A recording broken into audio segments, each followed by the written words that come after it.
Hi friends, welcome to ஜினிதாஸ் lifestyle. இன்றைக்கி என்ன பார்க்க போகிறோன்னு பார்த்தீங்கன்னா, இன்றைக்கி ஒரு சண்டே விலாக் தாங்க பார்க்க போகிறோம். சண்டே அப்படின்னாலே எல்லார் வீட்லேயுமே நான்வெஜ் தான். எங்கள் வீட்டில் பார்த்திங்கன்னா இன்றைக்கி மீன் தான் எடுத்திருந்தோம். மீன் பார்த்திங்கன்னா ரெகுலராக எப்போவும் எடுக்கிற கடையில் சாஃபியாவில் தான் எடுத்திருந்தோம்.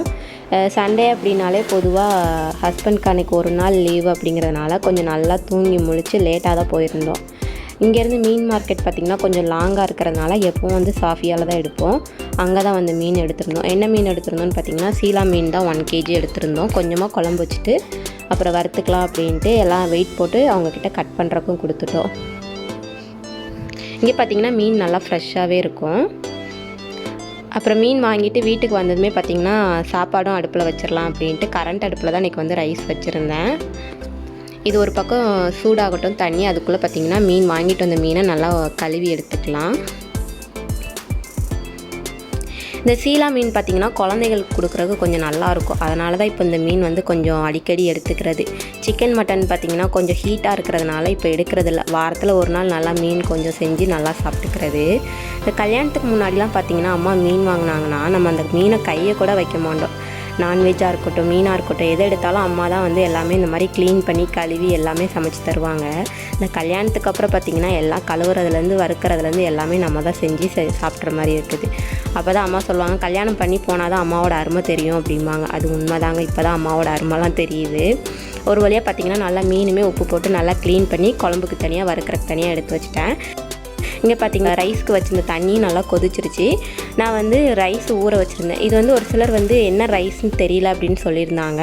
இது வந்து இந்த கேரளா சைட்லாம் மட்டை அரிசிம்பாங்க. அந்த ரைஸ் தான். எங்கள் ஊரில் பார்த்திங்கன்னா கருத்தரிசின்னு சொல்லுவோம். இது வந்து இந்த நான்வெஜ்ஜுக்கெலாம் பார்த்திங்கன்னா ரொம்ப சூப்பராக இருக்கும் டேஸ்ட்டு. அதனால் நான் வாரத்தில் ஒரு நாள் மட்டும் இந்த ரைஸ் வந்து செஞ்சுக்குவேன். இது நம்ம கேஸ் அடுப்பில் செஞ்சோம் அப்படின்னா கொஞ்சம் டைம் எடுக்கும். ஸோ அதனால் நான் கரண்ட் அடுப்பில் இந்த மாதிரி வச்சுக்கிறது. இப்போ வந்து ரைஸ் ஒரு பக்கம் வேகட்டும், அதுக்குள்ளே மீன் குழம்புக்கு ரெடி பண்ணிக்கலாம். நான் வந்து நல்லா ஒரு லெமன் சைஸ்க்கு புளி ஊற வச்சு அதை கரைச்சி ஒரு மண் சட்டியில் ஊற்றிக்கிறேன். இதிலே பார்த்திங்கன்னா வீட்டிலே அரைச்ச குழம்பு மிளகாத்தூள் வந்து ஒரு 2.5 ஸ்பூன் சேர்த்துக்கிறேன். இந்த குழம்பு மிளகாத்தூள்லாம் பார்த்திங்கன்னா அம்மா தான் ப்ரிப்பேர் பண்ணி கொடுத்து விடுவாங்க. அப்புறம் இது கூடவே ஒரே ஒரு பச்சை மிளகா, அப்புறம் வந்து ஒரு பழுத்த தக்காளி பழமாக ஒரு பழத்தை கட் பண்ணி போட்டுக்கலாம்.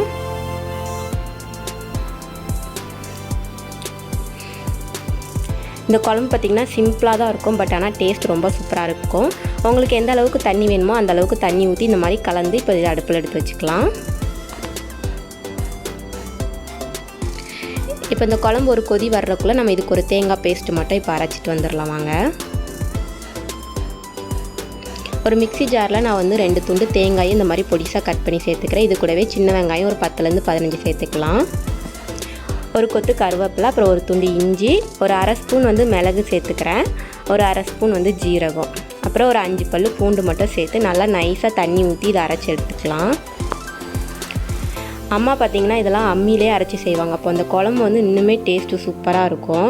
இப்போல்லாம் யார் இந்த மாதிரி அம்மியில் அரைச்சி செய்கிறா, எல்லாருமே இந்த மாதிரி மிக்ஸிலே அரைச்சி செஞ்சுக்கிறாங்க. இப்போ பார்த்திங்கன்னா குழம்புமே நல்லா கொதிச்சிருச்சு. இப்போ நம்ம அரைச்சி வச்ச தேங்காய் பேஸ்ட்டை இது கூட உள்ளே ஊற்றிக்கலாம். ஊற்றி இந்த குழம்புக்கு தேவையான அளவு உப்பு போட்டு ஒரு கரண்டியை வச்சு நல்லா கலந்து விட்டுக்கலாம்.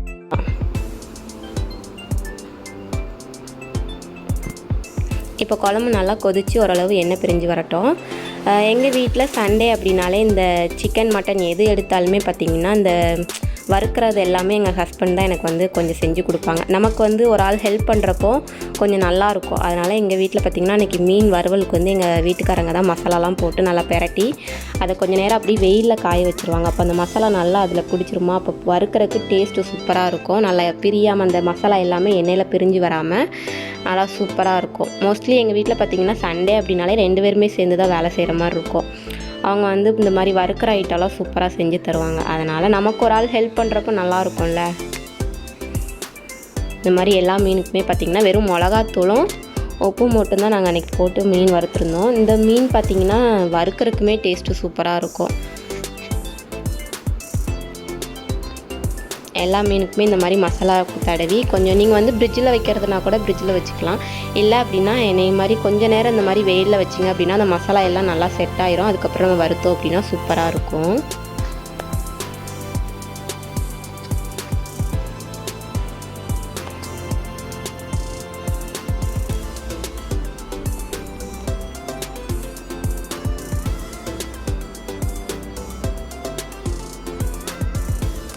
ஒரு வழியாக பார்த்திங்கன்னா குழம்புமே நல்லா கொதித்து ஓரளவு வற்றிருச்சு. ரைஸும் பார்த்திங்கன்னா எனக்கு வெந்துருச்சு. அப்படியே இதையும் வடித்து விட்டுட்டு மீன் எடுத்து வச்சுருந்த மீன் எல்லாத்தையுமே உள்ளே போட்டு விட்டுக்கலாம். நான் வந்து 2 மீன் எடுத்திருந்தேன். அதோட தலை கொஞ்சம் மீனோட மத்தியில் இருக்கிற பகுதி எல்லாமே போட்டு இந்த மாதிரி குழம்பு வைக்கிறதுக்கெல்லாம் எடுத்து வச்சுருந்தேன். அதையும் உள்ளே போட்டுக்கலாம்.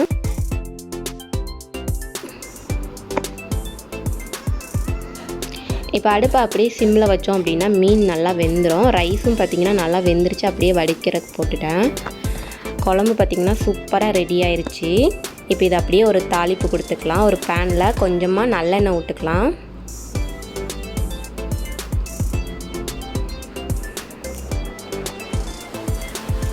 மீன் குழம்பு அப்படின்னாலே நல்லெண்ணெய் ஊற்றி தாளித்தாதான் அந்த டேஸ்ட் பார்த்திங்கன்னா ரொம்ப சூப்பராக இருக்கும். இப்போ பார்த்திங்கன்னா எண்ணெயுமே நல்லா சூடாயிருச்சு.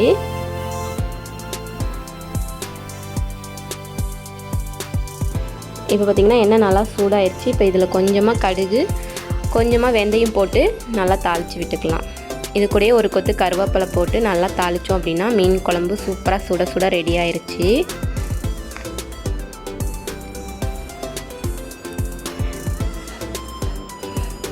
இப்போ இதை அப்படியே குழம்புல எடுத்து ஊற்றணும் அப்படின்னா சுட சுட மீன் குழம்பு ரெடி ஆயிருச்சு.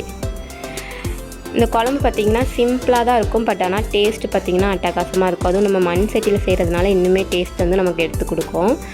பார்த்திங்கன்னா சாப்பாடு குழம்பு எல்லாமே ரெடி பண்ணிட்டேன். இப்போ பார்த்திங்கன்னா மீனுமே இப்போ வறுக்கிறதுக்கு பார்த்திங்கன்னா ரெடி பண்ணி வச்சுட்டு எல்லாமே வறுக்க ஆரம்பித்தாச்சு.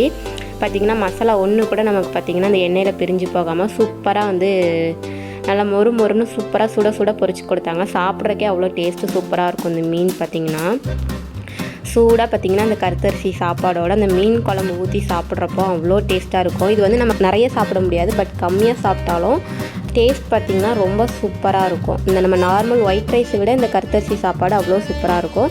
இது கூடவே பார்த்திங்கன்னா சுட சுட நல்லா மீன் வறுவல் பார்த்திங்கன்னா என் ஹஸ்பண்ட் சூடாக பொரிச்சு கொடுத்தாங்க. சூப்பராக அன்றைக்கி சண்டே சாப்பிட்டாச்சு. இந்த வீடியோ உங்களுக்கு பிடிச்சிருந்து அப்படின்னா மறக்காமல் நம்ம சேனலை சப்ஸ்கிரைப் பண்ணி சப்போர்ட் பண்ணுங்கள்.